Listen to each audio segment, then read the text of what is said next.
This meeting is being recorded. I guess Wow. it's being recorded. Wow, That never okay. happening before. All right.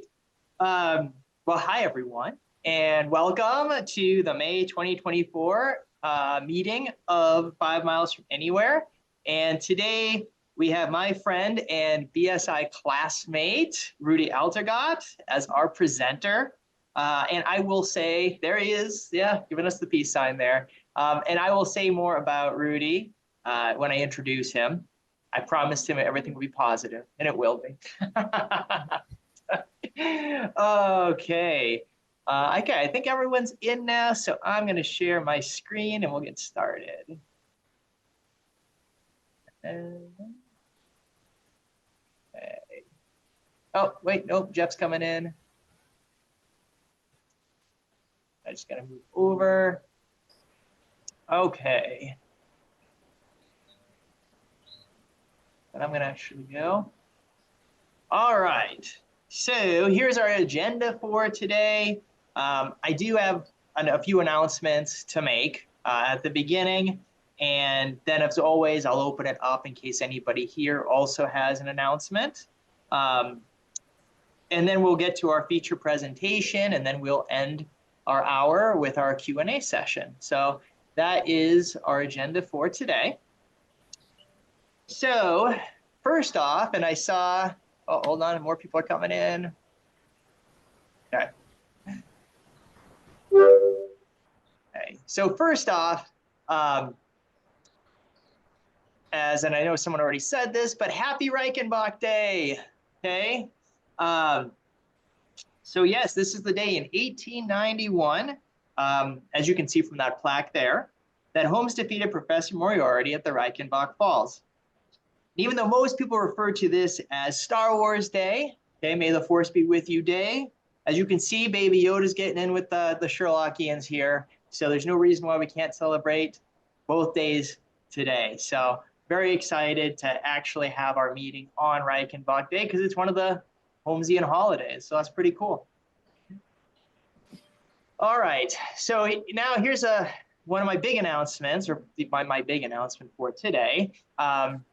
And that is that at Gillette Castle on June 15th is officially going to be the Astounding Crime on Torrington Road book release party.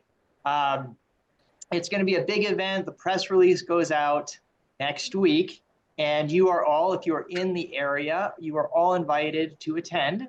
We're going to have a tour of the grounds and the train station at the beginning.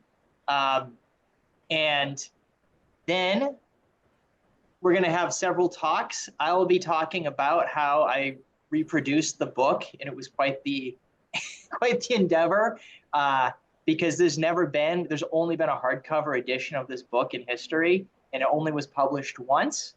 And Brian can be with us today. We'll be reading select passages from the novel. And then Paul Schiller, and I don't know if you know him, but he is considered the Jill expert. That's what they actually call him. They call him the Jill expert. He was recently gave a talk at the Mark Twain House and part of the museum lecture series.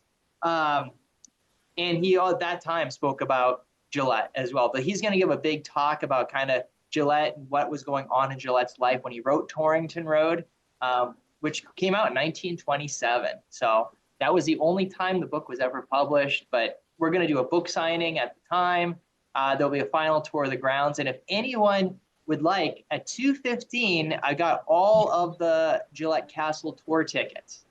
So if anyone is interested, I already have some reserved, but I have about 8 that haven't been reserved yet. And if you want to just message me and be like, hey, save one for me, I'd be more than happy to do that. So you can get a tour of the castle. And if you've never been, it's incredible. It's really just a phenomenal place.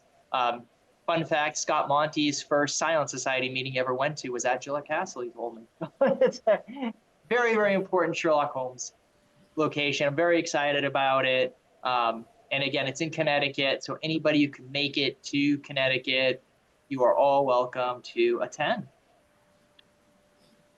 All right. Now, as if I don't have anything else to do, Belanger Books is now doing the podcast. So we're doing, we got invited to participate, sponsor, and then actually ended up participating in a new podcast called Wings of Mystery, which is a journey through the enigmatic world of airplane mysteries and disappearances. The first episode, The Mystery of the Whitebird, is going to be released on May 7th, the anniversary of the disappearance of the Whitebird, which may have been the first plane flight across the Atlantic. If they were successful, and we give you our reasonings as to why we think they probably were, then they beat Lindbergh by a few weeks. So it's a really interesting story. That's our first one. And it's going to be a monthly podcast. And of course, since I'm one of the hosts, there is a Sherlock Holmes connection in every episode. So I'll send the link out when it releases, and give it a listen. It's free. You can listen to it on the website, on Spotify, or on Patreon. So, all right. And now my last announcement, which I have mixed emotions about announcing. I need new 5 Mile from Anywhere hosts. Okay. So my schedule is changing. As some of you know, there was one meeting I had to leave early. There was another meeting last month where Anna Behrens did a wonderful job hosting the meeting. But one of the, possibly good things is that I'm really busy. But what happened is I just got elected from my school district as the high school representative for the union, which is a very exciting honor. But it means that occasionally I'm going to have Saturday meetings at this time. I definitely am going to have one August 3rd, which would be our August meeting time. So I had contacted all the current board members and said, real excited. When we started this group, it was during the pandemic 4 years ago in 2020. And since then, we've really changed. I mean, at that point, we were just kind of discussing stories. And now we've kind of got these awesome talks. Like we're going to hear from Rudy later in a few. Okay.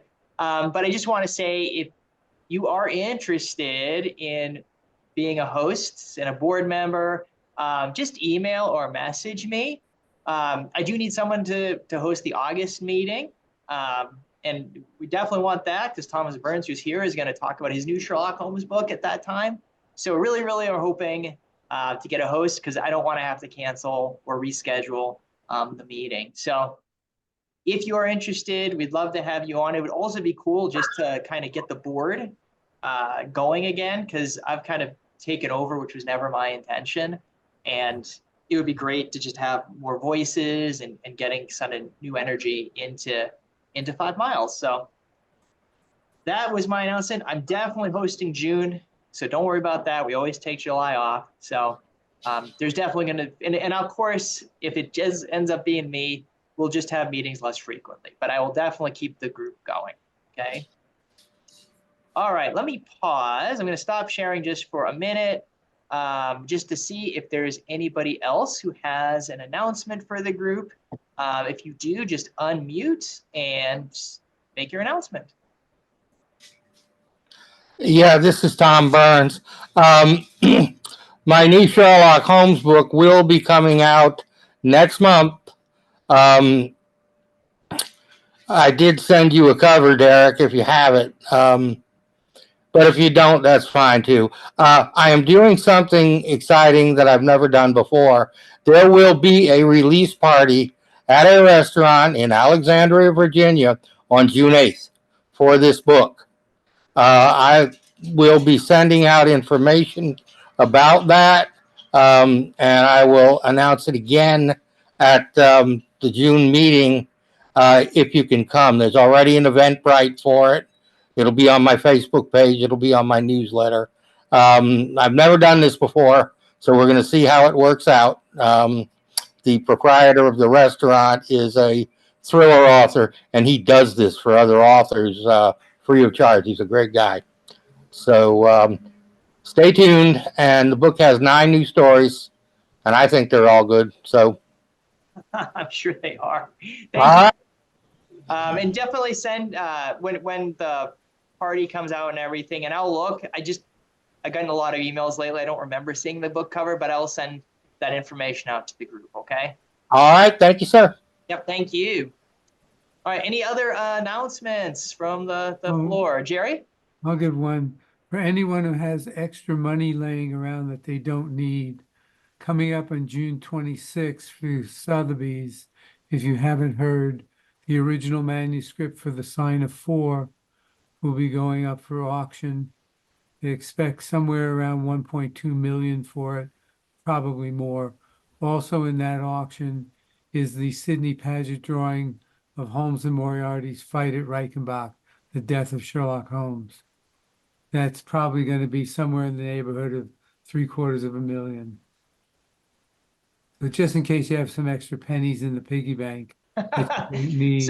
So if we all pooled our money together, we might be able to get like a corner of the Paget. Yeah, sadly, I was not the person in Oregon who won the $1 billion lottery. Yeah. Wow. That wasn't me. Wait a minute. But anyway, you can watch the auction. The things that this Rodney Swantko, who died a couple of years ago at 82, his collection was phenomenal, including a Tamerlane, Edgar Allan Poe's first book, one of which there's only 12 copies known. Wow. And several other incredible pieces. But it's June 26th through Sotheby's. Wow. Okay. Wow. I liked Edith Scott was where we can get the hat. That's what I'll have the money for. Oh, it's incredible. I mean, I'm always in awe when these things come up for auction, and man, I would just love to. Oh, imagine that, having that. I mean, Jerry, look at all the artwork you have, but imagine having that particular piece hanging up on your wall. Yeah, I wouldn't want that silly manuscript. I only want the Paget. I have to say, I think I'd rather have the Paget myself, just because it's such that image is just so important. Oh. I'd take the manuscript, but I'd probably get coffee stains on it. I think you're going to say you'd take the manuscript, but you might get arrested and you took off with it. All right. Anything else before we move on to our feature presentation? All right. I'm going to share my screen again here. I do. Oh, sorry. Derek? Yes. Derek. That's okay. I was just going to add a little side note to Jared's comment. Go for it, Margie. I was visiting a friend in Texas earlier this month. Am I talking? Uh-huh. Hello? Yep, we hear you. Okay, I wasn't sure. Anyway, I was visiting a friend in Texas. I will keep this short. And she had seen an announcement about the auctioning of the Sign of the Four, and she was not familiar with the book. And so she sat down and read it. And she called me and said, I don't like this, and I don't know what it is, and I don't know why he's talking so long. And I said, okay. So we had a nice long talk, and after that was all over, she felt better and went back and reread it, and now she's decided that it was probably. So anyway, just thought I'd throw that out there. Oh, that's great. Oh, you got to read it in that time set mind, right? That frame of mind, yeah. Okay, I'll stop talking now. Oh, that's fine. That's fine. It's always fun to hear those kinds of stories. All right. Let me just. And here he is. All right. So, Rudy Altergott, BSI, is a lifelong resident of the Chicagoland area who first discovered Sherlockiana in late 2017. He was admitted to his first scion, Hugo's Companions, on Guy Fawkes Night in 2018, and since then has joined many others, becoming most closely involved with the Tourists International and the Illustrious Clients of Indianapolis. He was made a Hound of the Baskerville in 2022. Rudy is also on the board of the Caxton Club, a Chicago bibliophile society which Starrett and Morley belong to, and is a member of the Chicago Council on Global Affairs and various Chicago Masonic bodies. He is a 2013 graduate of Wabash College, serving on the board of directors of both its main alumni association, the Wabash Club of Chicago. Now, I just want to add that Rudy is, and you, if you guys know him, he's one of the nicest, friendliest Sherlockians out there. And that's out of a group of us, and we're known to be nice and friendly. I've gotten to know Rudy over the years at BSI weekend, where he always greets me with a smile. Often we clink our pint glasses together and have a good talk, you know, like we've known each other since we were kids. It's just, you get to know Rudy, that's just the kind of person he is. And so, my friends, it's an honor for me to welcome my BSI classmate, all-around great guy, old Patrick himself, Mr. Rudy Altergott. And let's give a virtual round of applause to my good friend there. Thank you so much, brother. Oh, man. What a lovely, generous introduction. I have to thank you, and let me share my screen here with my presentation. But Got it. one of my first slides is a thank you to you for this invitation. Let me get into slideshow mode here. Okay, let's see. Play from current slide. So same picture that we saw in your presentation. It is. You know, it's really nice. And Derek and I were talking about this earlier. We were in the Mysterious Bookshop during the BSI weekend for Doylean Honors and the Wessex Cup. And two things. First, Derek invited me to give a talk. He said maybe the first Saturday in May. Here we are. And then two, we thought, hey, wouldn't it be nice if we both ended up being invested at the 2023 BSI dinner? And lo and behold, first two names called because alphabetical, right? A and B. That's right. So, man, it's quite an honor. And man, right back at you. I mean, you've been so friendly to me, made me feel like we were friends forever. So I really salute you, man. And you really inspire me. And we're also lucky we have a large, varied class that includes my neighbor, Bob Sharfman. I can see his place across the way. He lives about kitty corner from me. He's not doing Zoom today. You usually see him everywhere on Zoom and that. His granddaughter is getting married today. So if send best wishes to Bob. But Yes. Bob Killer Evans, he and I both are Chicago gangsters that show up in the canon. So, but yeah, I thought I would talk a little bit today about a talk I gave to the tourists. This is my second try at this subject. Two of my favorite stories. Oh, wait a minute. How could I forget? May the 4th be with all of us. It's Reichenbach Day, yes. But for me, even before Sherlock Holmes, I have to admit, I've been a Star Wars fanatic. So here's a little example. I tried to find, my mom dug into the archives and got a few pictures here that I drew as about a 7-year-old. This is me at that time. I don't know if that's a lightsaber or what that is. But I want to wish everybody a happy May the 4th, happy Reichenbach Day, but may the force be with all of you. I never would have imagined at this age that I would be involved in such wonderful groups like those in Sherlockiana. I don't think I ever would have imagined I would have had the opportunities that I've had. And I want to thank all of you for being part of that community that inspires me to be who I've always wanted to be. So today, I'm going to talk about the Valley of Fear and His Last Bow and the infiltration of secret societies. We know in Valley of Fear, Birdy Edwards infiltrates the Scowrers. And then later in His Last Bow, Holmes spends 2 years undercover as Mr Altamont of Chicago, infiltrating Irish Fenian, nationalist societies. When Birdy Edwards infiltrated the Scowrers are based on the American Molly Maguires, who had themselves infiltrated the Ancient Order of Hibernians. Conan Doyle's portrayal of the Eminent Order of Freemen, which is supposed to be the Ancient Order of Hibernians, is based in a large part on his Masonic Lodge meetings. Now, as many of you know, I myself am a Freemason. I get a lot of questions about it by Sherlockian friends. In fact, it was a Sherlockian friend and Mason that got me involved. Many of you may know Terry McCammon. In 2019, he's part of that illustrious class, and he was made young Stamford. It's kind of ironic. Young Stamford introduced Dr. Watson to Sherlock Holmes. Terry McCammon, who became young Stamford, introduced me to Sherlockiana. For that, I'm grateful. I belong to Oriental Lodge number 33, chartered in 1845 by the Grand Lodge of what we call Ancient Free and Accepted Masons. You see that AF and AM there, of Illinois. And I belong to other Masonic bodies as well. Now, rather than as a secret society, we Masons classify our fraternity as a society with secrets. We describe our craft as, quote, a progressive moral science, unquote, and, quote, a system of morality veiled in allegory and illustrated by symbols, unquote.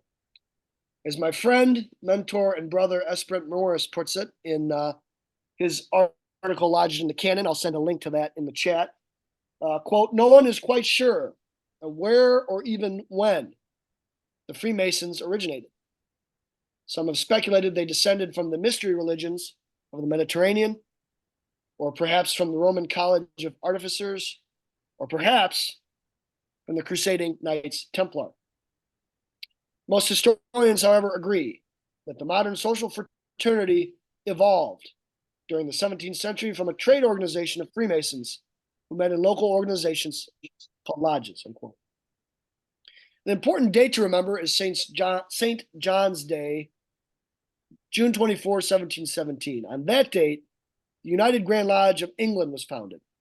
Practicing, as Michael Homer puts it in his article in A West Wind, a book I would recommend to you by BSI Press, the Masons practiced rituals they believed had originated in Solomon's temple, which included oaths of secrecy and penalties for noncompliance, unquote. It was from then that Freemasonry, as it is known today, took off, that is to say, 1717. The Masonic ranks since the Age of Enlightenment, or the Age of Reason, have included statesmen, soldiers, seamen, poets, scholars, academics, etc., men of all classes, including presidents, prime ministers, potentates, and their gardeners, all of whom meet on the same level. We describe ourselves here, you see I underlined the word speculative. We describe ourselves as speculative rather than operative Masons, because operative Masons are stonemasons, men who cut, prepare, and build the stone, whereas Freemasons are not such craftsmen, but rather utilize the terms of stonemasons as metaphors for morality, for how to act as a gentleman and responsible citizen, while also using esoteric symbols in our ritual. Now, many of you may know Brent Morris, husband to wonderful Jacqueline Boss Morris, our fellow Sherlockian and BSI. I would like to highly recommend, don't let the title fool you, The Complete Idiot's Guide to Freemasonry is a great resource that he wrote. I've consulted it when I first thought about joining Freemasonry. I've consulted it many times since. I've recommended it. It's very great. And Brent is a wonderful guy. He's a gentleman, a scholar, but also a wonderful mentor and friend. Now, as many of you know, Sir Arthur Conan Doyle was himself a Freemason. He was initiated, passed, and raised to what we call the 3 symbolic degrees of Freemasonry in an important year, 1887. May ring a bell, the year Study in Scarlet was published in Beaton's Christmas Annual. He belonged to Phoenix Lodge number 257 in Southsea. Conan Doyle was also made an honorary member of a very old lodge, St. Mary's Chapel Lodge in Edinburgh. That was in 1901. St. Mary's Chapel Lodge has records. It has the oldest extant minutes of a Masonic lodge dating back to 1599. We're talking about Shakespeare's day and age, folks. In any event, Conan Doyle would have had enough of a working knowledge to include a number of allusions to the goings-on and structure of a Masonic lodge as the basis for his fictional society, the Eminent Order of Freemen, which had a Vermissa Valley Lodge used as a front for those wretched Scowrers. However, Conan Doyle's Masonic involvement was brief. Indeed, he demitted, which is a Masonic term to say he officially resigned from Freemasonry and from Phoenix Lodge in particular twice. First in 1889, only 2 years in, and then finally in 1911. Perhaps in becoming a Freemason, Conan Doyle thought he would have gained some occult knowledge in the same vein as his spiritualist interests. And having not, perhaps he decided to move on. Or perhaps, as it would seem, he simply became too busy with writing and with other involvements. Perhaps only he knew. The Eminent Order of Freemen. There are several similarities, as I've mentioned, between the Eminent Order of Freemen and Freemasonry. For example, there are passwords and signs and tokens given between members. I won't give examples of Masonic ones just because of my own oaths I've taken, sacred obligations. But here's an example from Conan Doyle's fictional order. You'll remember this, folks. So the prompt is, dark nights are unpleasant. The response of a free man is, does anybody know it? So it's dark nights are unpleasant. Yes, for strangers to travel. That kind of exchange reminds me of Freemasonry as well. In a symbolic lodge, more commonly called the Blue Lodge, you'll hear that term or read about that term. The chief executive officer is called the Worshipful Master. In a lodge of freemen, such an officer is called the Body Master. We think of that villain, Boss McGinty, in Valley of Fear. The Worshipful Master of the lodge sits in the east, the ceremonial east, a sublime and venerated direction for Masons. And he is usually distinguished by his brimmed hat. And it's going into his jacket here, but he usually wears a square on his collar. And that symbolizes the master of the lodge. Both a Freemason's lodge and a Freeman's lodge is served also by a secretary. The real Birdy Edwards got into this position which was invaluable for his spying. But in the Valley of Fear, the secretary is a vulture-faced guy named Haraway. And then Jack McMurdo in the story rises to the rank of inner deacon. This makes me think of a high rank in a lodge called senior deacon. The senior deacon carries orders from the worshipful master in the east to the senior warden in the west. So he's an important messenger role. And then elsewhere around the lodge is required. The senior deacon also is tasked with introducing and accommodating visiting brethren from other lodges, as well as receiving and conducting candidates during the degrees. That's a very important role. But let's be honest, the Scowrers did not seem to be focused too terribly much on ceremony, only on their own game. Undercover as Jack McMurdo, Birdy Edwards was initiated as a freeman by the Body Master and Brothers of Lodge number 29, here where I sit in Chicago. As the Scowrers is about to be hauled off by Captain Martin and his policemen, Edwards tells McGinty and Company that before he was tasked by Pinkerton to infiltrate the freemen, he did not believe it existed, perhaps as if it were something from a conspiracy theory. Now, with the Masons and the Illuminati, conspiracy theories abound. But he goes on to say that after joining, quote, I was surer than ever it was just paper talk, for I found no harm in the society, but a deal of good. Still, I had to do my job, unquote. And Edwards sure did it effectively. In fact, he had to go into hiding. The Ancient Order of Hibernians is very real. It's a real-life counterpart to the Freemen, and it exists to this day. It was considered at the time of the Valley of Fear backstory, about the 1870s, to be the largest fraternal club in the United States. It provided Irish Catholics with the means of organizing, as well as a sense of identity. One can sympathize with the Irish in terms of hibernophobia, such as my maternal ancestors suffered in America and previously in the Old Country. The Irish who migrated to the anthracite coal mines of northeastern Pennsylvania, Eckley in real life, but Vermissa Valley in the story, thought they were getting away from their Welsh and English overlords in this new land, only to find that the Welsh and English were calling the shots here too. The Irish workers refused second-class citizenship, and their rebelliousness fueled Molly Maguire activity in America, even in the face of being blacklisted by management. The Molly Maguires. So the backstory of Valley of Fear is based on the real-life infiltration of the Ancient Order of Hibernians and the murderous Molly Maguires by James McParland, who we'll talk about later. The Molly Maguires were a secret society active in Ireland, in Liverpool, England, and in the United States. The legend says that the name Molly Maguire comes from an impoverished woman in Ireland who was to be evicted and refused to leave, having her cottage leveled on top of her by the authorities. Young men among her neighbors then banded together for vengeance, taking her name as she symbolized, according to Molly Maguire's scholar Kevin Kenny, their struggle against injustice. But the question remains, did the American Molly Maguires use the Ancient Order of Hibernians as a cover, as a front? Well, this was the claim of a Welsh American newspaperman and hibernophobe Benjamin Bannon. He was a promoter of anti-Irish sentiment who edited the well-read Miners Journal industry newspaper.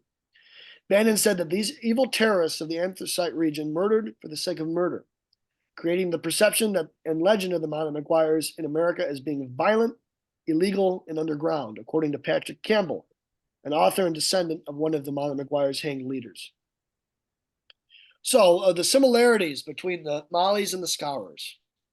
The downfall of the Molly Maguires has many similarities to that of the Scowrers in the Valley of Fear. My good buddy Steve Doyle, BSI, points out in his book Murderland. I don't know if anybody has a copy of it. It's a BSI title that he wrote, a companion volume to the Baker Street Irregulars Expedition to the Valley of Fear. He says that first, the entire basic situation is the same. He's quoting Anthony Boucher here, I should mention. The entire basic situation is the same. There's the relation of the respectable society, the Hibernians, to its illegitimate offshoot, the Mountain Maguires, same with the Scowrers and the Freemen. Passwords are exchanged at initiation. They talk about killing somebody as being a clean job. McMurdo's skill at ingratiating himself. We see that in the movie, if you've seen the movie with Sean Connery and Richard Harris. Finally, McMurdo portrays himself as a counterfeiter. Steve Doyle points out that Arthur Conan Doyle might easily have read Pinkerton's account of the Mountain Maguires, but he also probably read a June 1893 edition of McClure's magazine, which many of us know, that magazine. There was an article about the overthrow of the Mountain Maguires. Steve Doyle notes that Arthur Conan Doyle was well acquainted with the publisher, McClure. He even made out a considerable check to McClure at the Aldine Club in New York City, which saved the magazine. And this was during a famous 1894 trip through America that Conan Doyle took. If you go to Indianapolis, the old Union Station, when I first became involved in Sherlockiana, I discovered a plaque dedicated in 1994 on the centennial of that trip. Here's vaguely, I want to talk about Pinkerton. Here's his grave. He's actually buried not far from Sterrett in Graceland. If any of you come to Chicago and want to check it out sometime, please let me know. But this is James McParland. He's the real life Birdy Edwards. He was portrayed by Richard Harris in the 1970 movie. He was lucky to have made it out alive. He infiltrated the Scowrers, and he ended up dying as an old man in Montana at age 75. Now, while undercover among the anthracite miners, he said his name was James McKenna. And I guess McMurdo, McKenna, you could see the similarities. And he was initiated in the Hibernians and became secretary to local groups. This was an invaluable position to be in where he could send information, reliable information back to Pinkerton. But I have to ask, was McParland a hero or a villain? You see, his meticulous reports were more than enough for the court to convict the men, including the real-life McGinty, a guy named Blackjack Keogh, by jury. But that said, it was a rigged jury of Pennsylvania Dutch who barely spoke English. And there were also 2 assassinations that took place while McParland as McKenna was among the Mountain Maguires. He did nothing to stop it, not forewarning the victims because he didn't want to blow his cover. Now, I guess there's black and white or there's gray. I don't know. But the Birdy Edwards of the story went into hiding, right? He lived as a country gentleman named John Douglas of Burleston Manor that was first mentioned to Holmes and Fred Porlock's cipher. While trying to flee to Africa, we are told he is lost overboard. And then since Holmes is convinced that this is the work of Professor Moriarty's organization. But my friend and mentor, Bill Mason, BSI, doesn't really buy either the death or its alleged culprit. But this is fodder for the game for another talk, for another time. In any event, I myself do not believe the Burleston Manor case in Valley of Fear was the end of Sherlock Holmes' connection with Birdy Edwards. So let's move to his last bout. Now we're in the 1910s. This was first published in 1917, but as we know, it takes place in August 1914, right at the outbreak of the First World War, central to the story. One book, if you want to know more about this, with many great articles, is Trenches. This is a BSI manuscript series entry. The article I focused on is by Burt Wolder. The story, we figure Holmes is what? I don't want to get in too much into chronology, that word that triggers people, Sherlockian chronology, but we're thinking Holmes is what, 60 years old or so. He's with Dr. Watson. They're getting ready for the Great War. and that's soon to consume the United Kingdom and cause there to be a lost generation. The world's greatest consulting detective in prolonged disguise as Mr. Altamont earlier joins the ranks of Irish secret societies in America in order to get close to, then undo von Bork, the leader of an imperial German spy ring in Great Britain at the start of British involvement in the war. As Bert Walder puts it in his article, quote, "The story of Mr. Altamont takes place at a unique time in history when the dreams of immigrants, national alliances, money, and explosives then colliding in the United States would have a profound influence on world events. It is also the story of the first terrorist cell in America and of armed rebellion, greed, daring, naivete, martyrdom. But above all, it is the story of Sherlock Holmes' brilliant tradecraft and of his greatest service to England," unquote. As Mr. Altamont, Holmes infiltrates Irish secret societies such as the, sound familiar, Ancient Order of Hibernians and the Clan na Gael, beginning here, right here in Chicago. This is much like Birdy Edwards when he joined the Freemen through Lodge number 29 in Chicago, part of his Pinkerton cover. Holmes then moves on to groups in Buffalo where in real life McParland established his cover before heading to Eckley, Pennsylvania. Indeed, McParland had told Jack Kehoe, the real-life boss McGinney and the gang, that he had previously killed a man in Buffalo. And McParland was initiated into the Hibernians, got deep into there, and was able to provide information to Pinkerton. My feeling is that the war service of Sherlock Holmes was directly inspired by the Pinkerton infiltration of the Scowrers by Birdy Edwards. Much as Holmes is a man of his own, with enough working knowledge even of what can be considered clandestine or esoteric, perhaps this was a way he could honor the memory of the supposedly slain Birdy Edwards. Holmes, as we know, is a soul committed to truth and justice. The Moriarty organization had, by 1912, long been broken up. And nearly 2 decades had passed since the adventure of the Valley of Fear, but when approached by Prime Minister Asquith to serve king and country, with years of experience already as a covert operator and master of disguise, Holmes decided to take a page out of Edwards' book. The Ancient Order of Hibernians exists to this day, as I said, and in the years leading up to the First World War, up to this very day. The order was a vehicle for nationalists, however. Even after the AOH condemned the American Mounted Maguires during its 1876 National Convention in the United States. Now, there must have been plenty of secret groups that had connections to the mainstream and better-known militant groups like the Irish Republican Brotherhood. Burt argues in trenches that Holmes as Altamont would have joined the AOH's Hibernian Rifles. I mention this because this group was linked to the Clan na Gael, a Fenian, which is to say Irish nationalist organization, operating in the United States in the 19th and early 20th centuries. The Clan na Gael was considered the largest financier of both the Easter Rising of 1916, which had initial Imperial German support, and of the Irish War of Independence of 1919 to 1921. What were the Klan's goals? Walder says the timing was right. By 1912, American money was sustaining Irish revolutionary cause, but there was not enough to buy arms, and the military side of the organization was in disarray. Holmes was therefore able to create an agenda for Altamont that would have appealed to the AOH and in time connect him with German agents, unquote. Walder writes that, quote, both the Klan and Germany wanted 4 things. We see this list here. Armed rebellion in Ireland to distract Britain, money to pay for recruiting, training and equipping troops, propaganda to influence American opinion and deter U.S. entry into the war, and information and intelligence, highly sought by the Germans, which would make the coming war a success. Burt goes on to say that from 1912 to 1913 in Chicago and Buffalo, Holmes appeared to lay the groundwork for rebellion by planning to acquire weapons, raising funds to support the revolutionary cause, and supporting rural German organizations with anti-British propaganda. Along the way, he drew maps of harbors, sketched major transportation routes, and identified munitions factories, storage areas, and chemical companies, all to prove his value to German agents, while carefully layering his information with fatal inaccuracies. Unquote. One is reminded of Da Vinci and the speculation that, as a pacifist, he intentionally included flaws in his weaponry designs.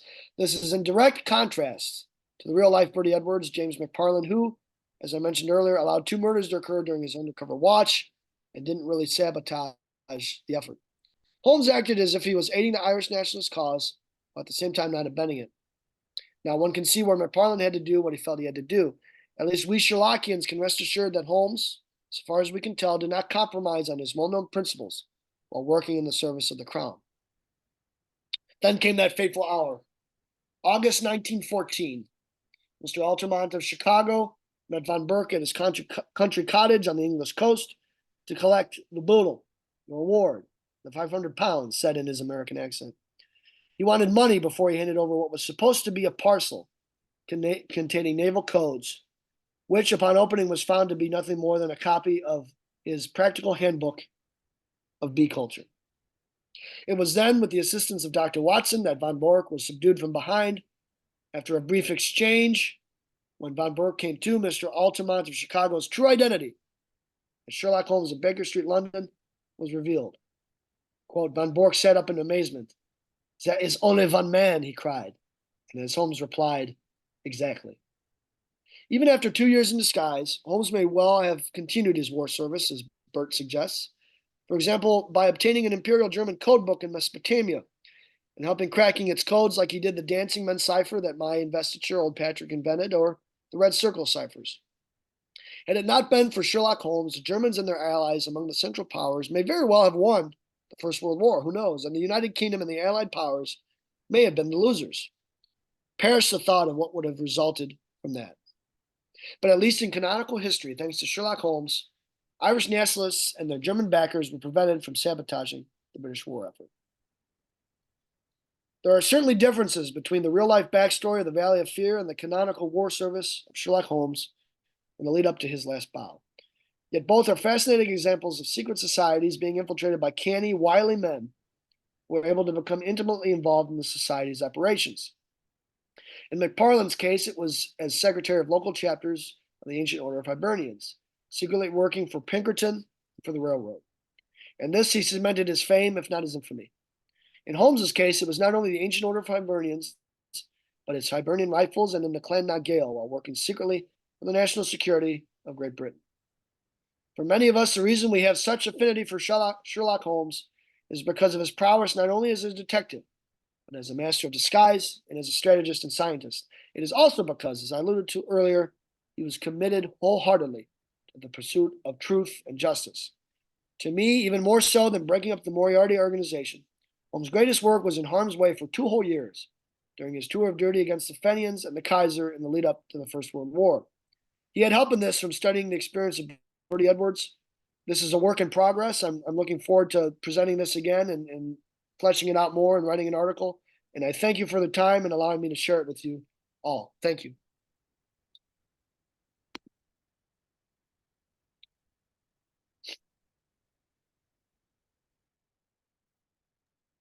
All right. Thank you, Rudy, for that wonderful talk. Very, very insightful. Thank you.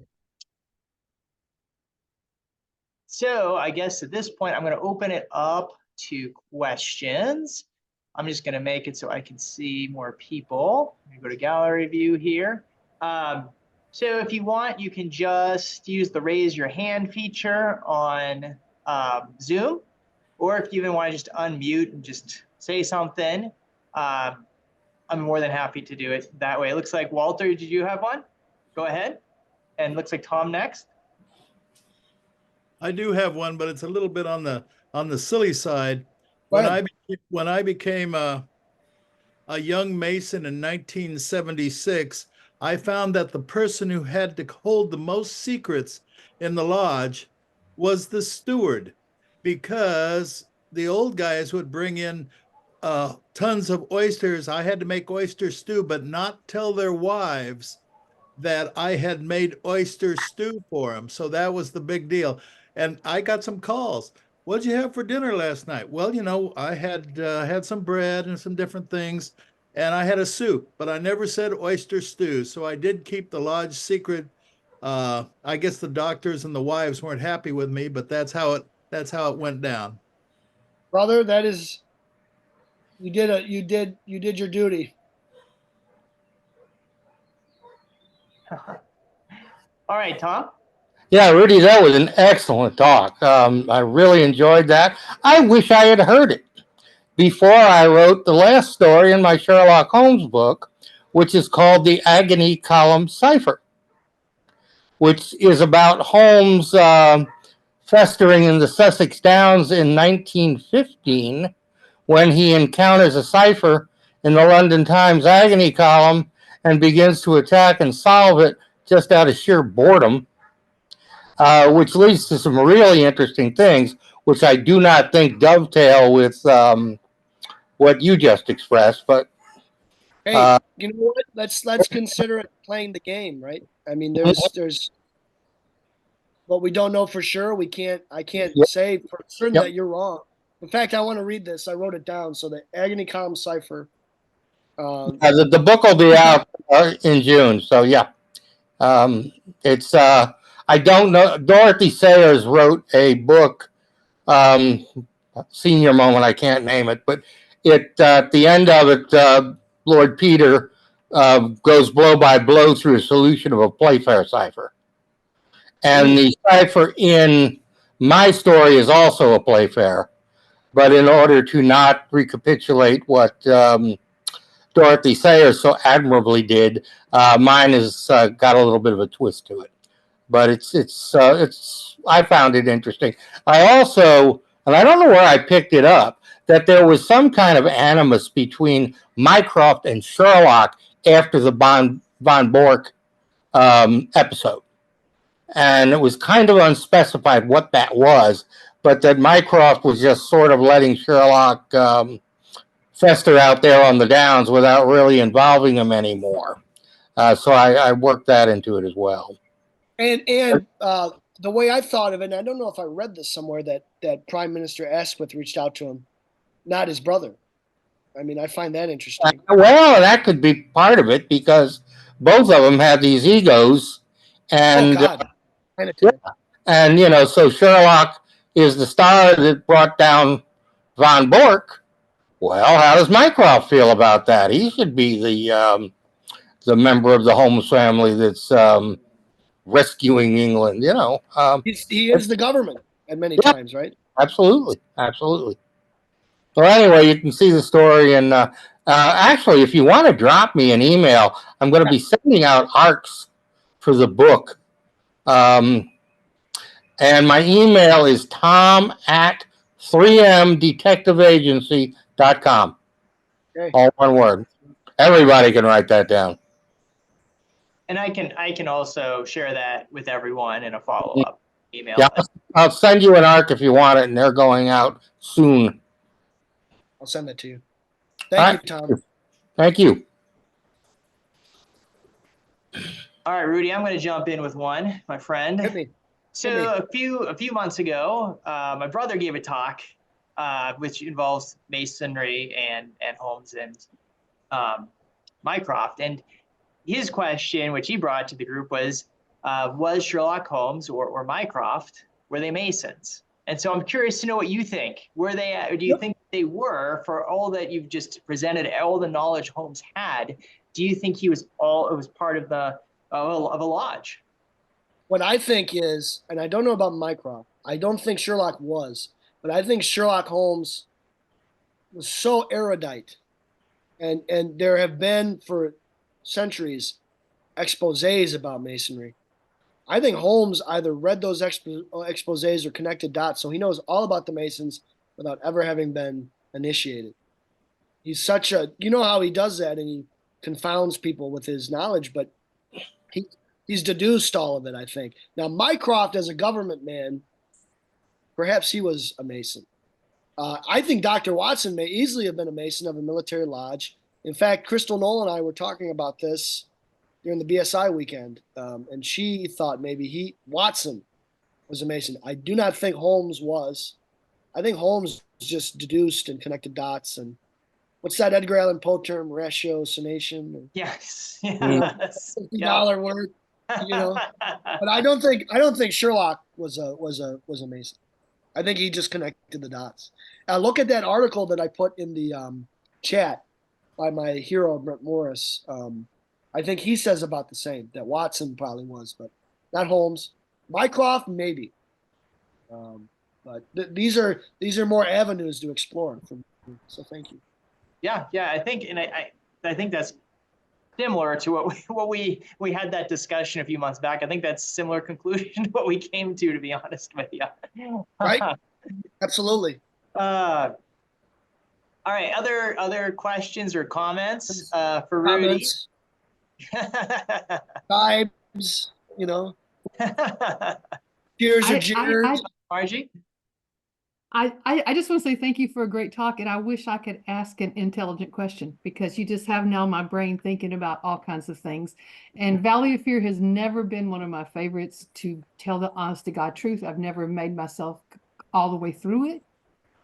And so when I hear you speak so intelligently and interestingly about it, it's like, okay, I need to focus the brain, just like my friend in the Sign of War. I need to go back and revisit because obviously I've just missed a depth that's there that I just didn't get. So you just helped me open the hole and I'll go rabbit hunting. Okay, but thank you. Well, yeah, I the whole story, I like the backstory. Even just like studying Scarlet, the Mormon. I kind of prefer the backstory of some of those two novels to the actual case, but that's just me. Robin, what are you thinking? Yep, Robin? I've seen a stage version of the Valley of Fear, and instead of having the investigation and then the backstory, the scenes were intercut, so you flipped from one zone into another, and that works really well. Yes. And that's also the way the BBC did it. I like that because that's different and that's creative and may make it more interesting. I just the original, the first part of the novel, besides my intrigue with Fred Porlock, it didn't really do it for me. Now look out, Bob Scharfman, the guy is prolific. He's got at least 6 articles at any given time in the hopper. He's got one. I don't know where he wants to publish it, but he's going to write about Porlock and the truth about Porlock. So look for that. But otherwise, the beginning of the novel, that's really interesting, Robin. I like what they did there. That makes it more interesting to moi. And there's also another clue. Holmes takes in Whitaker's almanac, which shows he must have a vast library of reference books. And what he doesn't know, he simply reads up on.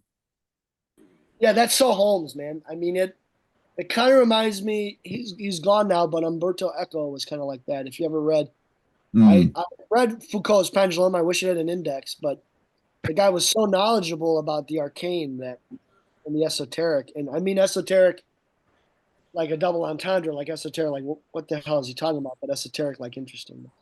Edith. Hi. Great talk. I really like hearing anybody's perspectives on the Freemasons, especially if they are in it. So great insights there. You had mentioned that you have a BSI colleague who does not believe that Douglas died at the end of Valley of Fear. Did I hear that? Bill Mason. I don't know if you know Bill. Thank you. I didn't catch the name. Thank you. Yeah. So there's a book. It's all the way up on my shelf, but I think I have it, but yes, thank you for that. that. I think is Pursuing Holmes, I think is the book, and it's Dead, Not Hardly. You know, like any Escape from New York fans, Snake Plissken? I thought you were dead. Not hardly. So thank you.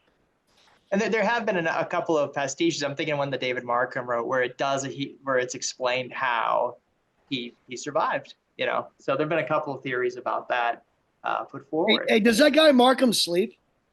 I mean, the guy is so prolific.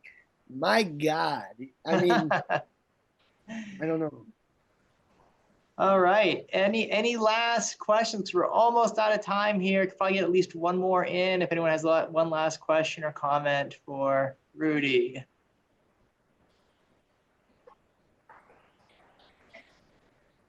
Just thank you. Yeah. Thank you. Guys, Derek, thank you for the opportunity. Thank you all for listening to me. Yeah, Rudy, I guess one question I do have for you for one last question. Just it's such your talk is so in depth. Have you ever thought of expanding it and publishing it? As like I need to get off my rear and do that. Because I mean, it's in depth enough. I mean, it's at least an article, possibly a book. So just a thought. No, I've been meaning to do it for a while now, and I'm trying to think of Bukowski. Any Bukowski fans here? My ambition is handicapped by my laziness. So One more, and I never wrote it because I was intimidated. Sherlock Holmes' involvement with the Wall Street bombing in New York. What is that, 1923? Right? And that would fit in perfectly with these Irish secret societies. Y'all have my permission to write it because I'm not going to, at least in the near future. But it was going through my head, and I started looking at the stuff, and it was like, oh my God, this is going to take forever. So I found something that was easier. Those guys, the Irish, the Fenians, that whole thing fascinates me. And because the Germans involved too, yeah. Holmes would have failed because the bombs went off, right? Early, right? Yeah. Yeah. So he did fail if he was involved. Well, you know the joke about there's two jokes that come to mind. Suicide bombers are easy to pick out. They're first timers, no matter what. And the second one is suicide bomb school. Pay very close attention. I can only do this once. But anyway, I'm not a comedian. I should cut off. Go ahead, Steve. Derek, I do want to point out that my father and Rudy are both the two smartest people I've seen come out of Wabash College in Crawfordsville, Indiana. So,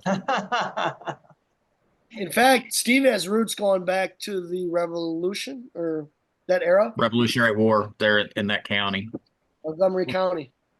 Yeah. So, Steve, we were meant to meet. We were meant to be friends, buddy. There we go. That's it. All right. Well, once again, thank you, Rudy, so much for your talk.